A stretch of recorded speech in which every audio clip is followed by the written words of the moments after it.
We have the ability now to do amazing things for animals. We can have all the same medical interventions that we would have in human medicine, and I think sometimes we need to decide how far should we be taking things.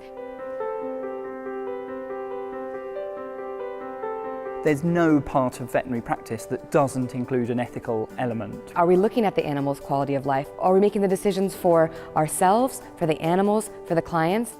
It's not just some academic exercise. It's helpful to be able to understand that ethics. It helps you in practice. My mission for this conference is for it to be seen as an international model for educating students in the topics of ethics and welfare.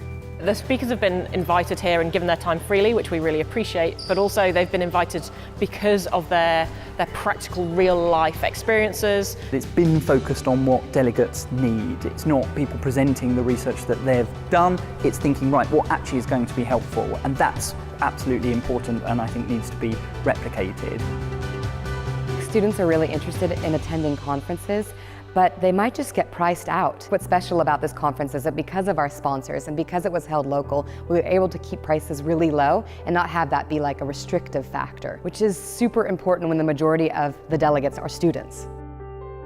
For me, what's been surprising is the amount of enthusiasm and additional work that students have put into organising this. For me, it's really inspiring to see how much of a priority this has been for the students. We have 150 delegates attending the conference here at this veterinary school. What if we repeated this model worldwide? I mean, think of all the people that we could educate, think of all the veterinary students we could reach.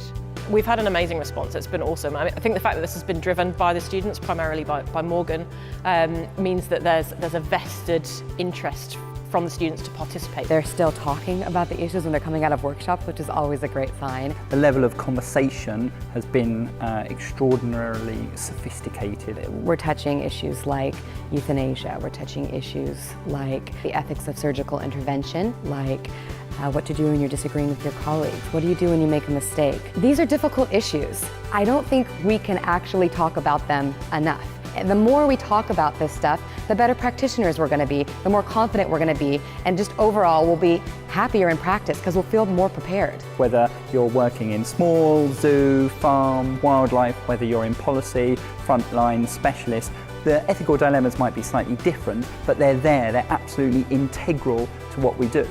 And of course, positively, that's why being a vet is such a great vocation, because you're having that positive ethical impact.